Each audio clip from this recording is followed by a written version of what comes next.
좋은 아침입니다. 오늘도 말씀 안에서 교회로 살아가는 하루가 되시기를 바랍니다.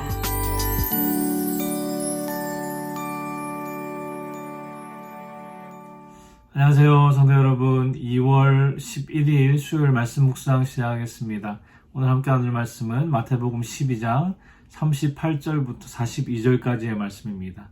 Matthew chapter 12 verse 38 to 42. 마태복음 12장 38절부터 42절까지 함께 읽겠습니다. 그때에 서기관과 바리새인 중 몇 사람이 말하되 선생님이여 우리에게 표적 보여주시기를 원하나이다. 예수께서 대답하여 이르시되 악하고 음란한 세대가 표적을 구하나 선지자 요나의 표적밖에는 보일 표적이 없느니라. 요나가 밤낮 사흘 동안 큰 물고기 뱃속에 있었던 것 같이 인자도 밤낮 사흘 동안 땅속에 있으리라.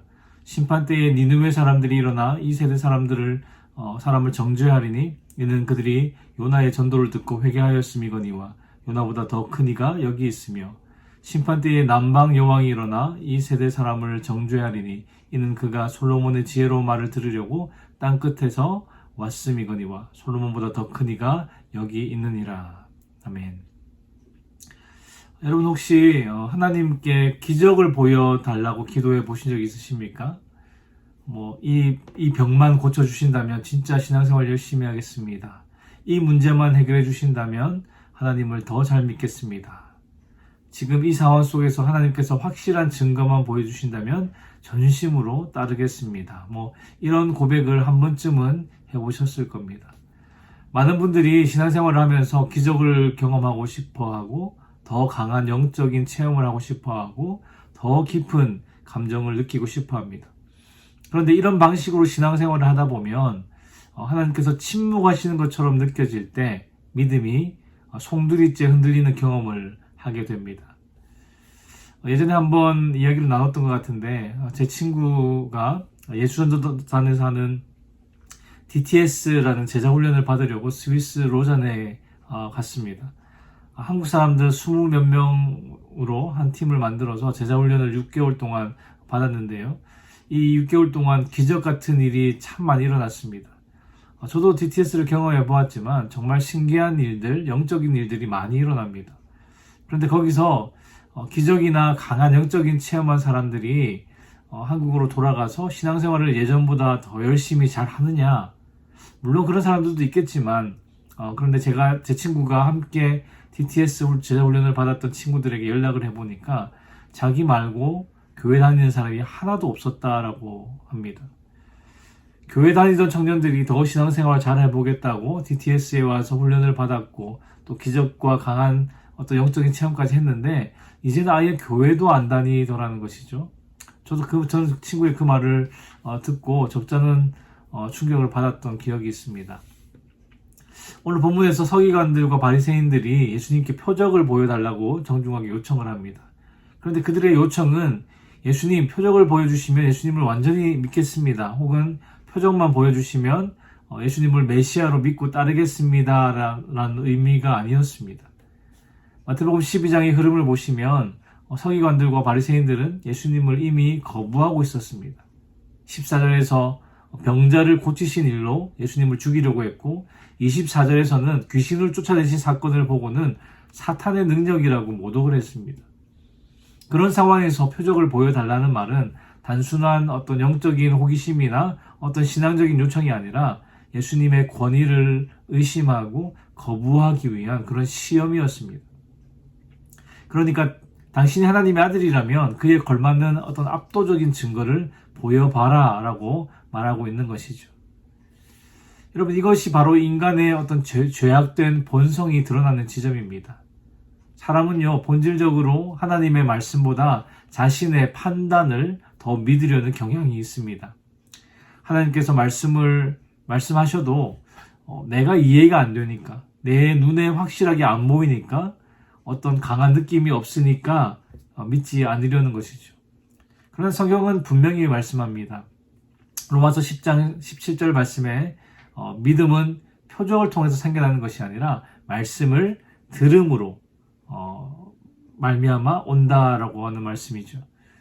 여러분 우리는 꿈이나 환상, 느낌, 기적, 응답 이런 것들이 있어야 확실히 믿을 수 있다고 생각을 합니다. 신앙생활을 오래 하신 분들조차도 그런 것들을 어떤 믿음의 근거로 삼으려고 하는 유혹을 항상 마주하게 되죠. 그러나 진정한 믿음은 감정의 자극이나 어떤 외적인 체험이 아니라 하나님의 말씀에 근거하여서 전인격적으로 하나님을 신뢰하는 것이 바로 믿음입니다. 혹시 여러분들의 마음속에 더 많은 것들을 보여주시면 믿겠습니다라는 마음이 숨어 있지는 않습니까? 저도 그런 경험이 있지만 우리는 종종 하나님께서 우리의 기도에 응답해 주지 않으실 때 하나님 실망입니다. 혹은 하나님 섭섭합니다 라고 말을 하죠. 그러나 믿음은 하나님께서 응답하실 때도 생기지만 응답이 없어도 여전히 신실하신 하나님을 신뢰하는 것이 진정한 믿음이라는 것입니다. 우리는 표적 위에가 아니라 복음 위에 우리의 신앙을 세워야 합니다. 더 보여달라고 요구하는 것이 아니라 이미 주신 말씀 앞에 순종하는 신앙, 그것이 참된 믿음의 시작임을 늘 기억하시기를 우리 주님의 이름으로 축원합니다. 표적을 보여달라는 서기관과 바리새인들에게 예수님은 요나의 표적 밖에는 보일 표적이 없다라고 말씀하시죠. 그 말씀이 무슨 뜻인지 40절에 설명해 주시는데 40절 말씀을 다시 한번 읽어보겠습니다. 40절입니다. 요나가 밤낮 사흘 동안 큰 물고기 뱃속에 있었던 것 같이 인자도 밤낮 사흘 동안 땅속에 있으리라. 예수님은 새로운 기적, 표적을 말씀하지 않으시고 자신의 죽음과 부활을 요나의 표적이라는 구약의 사건을 통해서 해석해 주셨습니다. 선지자 요나가 큰 물고기 뱃속에 삼켜져 죽은 자와 같은 상태로 사흘 동안 있었지요. 그 후에 하나님께서 요나를 다시 살려내시고 그를 통해 니느웨에 회개의 메시지를 전하셨습니다. 예수님은 이 사건을 자기 자신에 대한 예표적인 사건으로 해석하시는데요. 요나가 죽음을 상징하는 그 물고기 뱃속에 들어갔다가 다시 나왔듯이 예수님은 실제로 죽음을 경험하시고 무덤에 머무르셨다가 사흘 만에 부활하셨습니다. 이것이 바로 하나님이 주신 그 유일한 참된 표적이고 인류 구원을 위한 하나님의 가장 명백한 계시이죠. 그 어떤 기적도 그 어떤 신비도 예수님의 십자가와 부활보다 더 큰 표적은 없다는 것입니다. 우리는 이런 생각을 참 많이 합니다. 하나님이 정말 살아 계시다면 뭔가 이렇게 보여주십시오. 하나님은 왜 침묵하실까? 왜 더 강력하게 역사하지 않으실까? 하나님이 살아 계시다면 왜 이 세상에는 악이 판을 치고 있을까? 하나님이 능력이 없으신가? 이렇게 꼬리에 꼬리를 무는 질문을 던지게 됩니다. 그만큼 하나님께서 우리에게 무언가 기적 같은 일들을 혹은 하나님이 어떤 살아계시다는 결정적인 증거를 보여주시기를 원하기 때문이죠. 그런데 하나님 오늘 말씀을 통해 이렇게 대답하십니다. 내가 이미 너희를 위해 내 아들을 십자가에 내어주었고 그 아들을 죽음에서 일으켰다. 이보다 더 확실한 표적이 어디 있느냐? 이보다 더 큰 기적이 어디 있느냐라고 말씀하고 계시는 것이죠. 그렇습니다, 여러분. 예수님의 십자가와 부활이 가장 큰 기적입니다. 물론 방언, 예언, 신유의 은사 같은 신비한 체험을 통해서 하나님의 살아계심을 경험할 수도 있고 기도하는 중에 가슴이 뜨거워지면서 눈물이 터져 나오는 그런 깊은 감정도 경험할 수 있고 또 오랫동안 앓고 있던 병을 기도를 통해 낫게 되는 그런 기적을 경험할 수도 있습니다. 그런 영적이고 신비한 경험들도 참 소중하죠. 그런데 하나님께서 우리에게 주신 가장 중요하고 큰 기적인 예수 그리스도의 죽음과 부활보다 더 많은 체험이나 더 강한 느낌을 구하고 있다면 이미 주신 하나님의 표적을 무시하거나 과소평가하는 것일 수 있다는 것이죠. 여러분, 그리스도의 부활이 확실한데 우리가 또 무엇이 더 필요합니까? 하나님의 사랑이 십자가에서 완전히 드러났는데 하나님이 나를 사랑하시는지 모르겠다라고 말한다면 이건 불신의 표현이지 않겠습니까? 예수님은 한 걸음 더 나아가 표적을 요구했던 서기관과 바리새인들에게 충격적인 말씀을 하시는데요. 41절, 42절을 다시 한번 읽어보겠습니다. 심판 때에 니느웨 사람들이 일어나 이 세대 사람을 정죄하리니 이는 그들이 요나의 전도를 듣고 회개하였음이거니와 이거니와 요나보다 더 큰 이가 여기 있으며 심판대에 남방 여왕이 일어나 이 세대 사람을 정죄하리니 이는 그가 솔로몬의 지혜로운 말을 들으려고 땅 끝에서 왔음이거니와 솔로몬보다 더 큰 이가 여기 있느니라.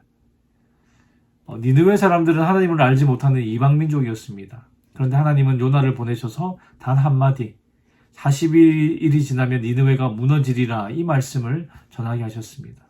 그 결과가 어땠습니까?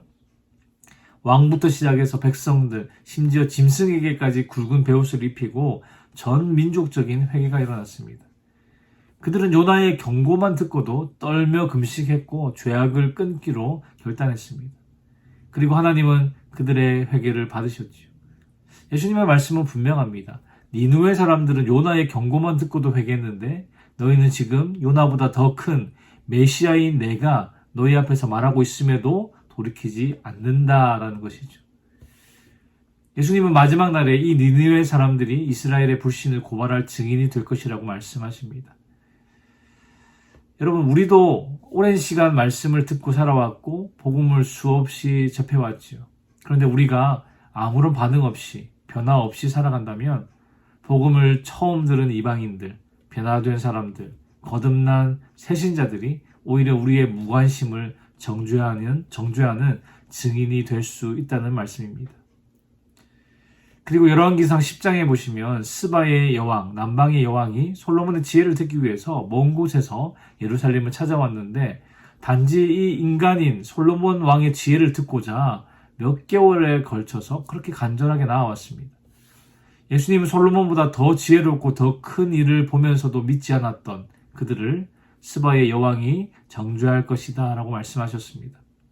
결국 이방인은 구하고 듣고 반응하는데 하나님의 백성은 무관심하고 완고하다는 것이죠. 여러분, 오늘날도 마찬가지입니다.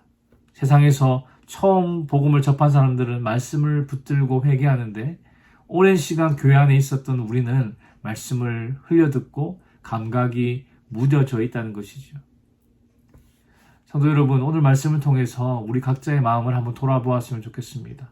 혹시 우리의 마음이 하나님 이것만 해결해 주시면 더 잘 믿겠습니다. 조금만 더 확실하게 느끼게 해주시면 순종하겠습니다.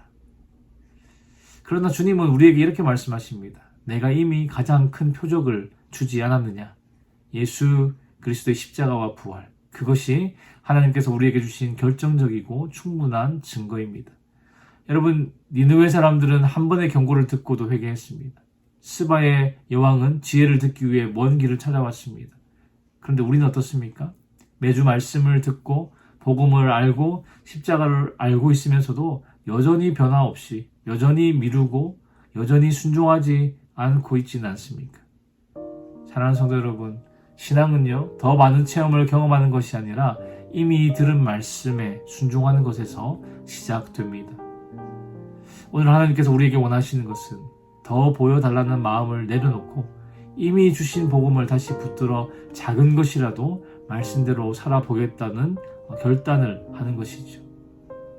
여러분, 오늘 하루도 이미 우리에게 충분히 보여주신 하나님을 신뢰하고 말씀에 반응하며 순종하는 삶으로 나아가는 저와 여러분의 삶이 되기를 주님의 이름으로 축원합니다. 기도하겠습니다. 하나님 아버지, 오늘 말씀을 통해서 우리의 마음을 돌아보게 하시니 감사합니다. 주님께 더 많은 표적을 구하고 더 많은 것을 보여달라고 요구했던 우리의 연약함을 주님 앞에 고백합니다. 주님, 우리가 이미 받은 은혜를 잊지 않게 하시고 예수 그리스도의 십자가와 부활이 우리에게 가장 크고 충분한 표적임을 믿게 하여 주시옵소서. 또한 보여야 믿겠다 하는 마음이 아니라 느껴져야 순종하겠다는 태도가 아니라 말씀을 들었을 때 즉시 반응하고 순종하는 믿음을 우리에게 허락하여 주시옵소서. 오랜 시간 말씀을 들어왔지만 무뎌진 우리의 마음을 새롭게 하시고 복음을 다시 붙들고 회개하며 변화된 삶을 살아가게 하여 주시옵소서. 감사를 드리며 예수 그리스도의 이름으로 기도합니다. 아멘. 수요일 기도 제목으로 함께 기도하겠습니다. 교육부 및 청년 등 다음 세대 사역을 위해 기도하실 때에 영아부, 유아부, 초등부, 청소년부가 교회 학교를 통해 복음을 만날 수 있도록 대학부, 청년부, EM 사역을 통하여서 우리 다음 세대가 신앙적 가치관을 확립하도록 기도해 주시기 바랍니다. 구역자님들과 새가족들을 위해 기도하실 때에 우리 구역자님들 한 분 한 분이 섬김을 통해서 각 개인이 은혜와 복을 누리도록 새가족들이 잘 정착하여 믿음의 뿌리를 견고하게 내리도록 기도해 주시기 바랍니다. 선교사님을 위해 기도하실 때에는 네팔의 윤성철 선교사님, 터키의 하상욱 선교사님, 일본의 문일배 선교사님, 페루의 윤애경 선교사님, 그들의 선교사역을 통하여서 많은 영혼들이 복음을 듣고 주께 돌아올 수 있도록 함께 기도해 주시기 바랍니다.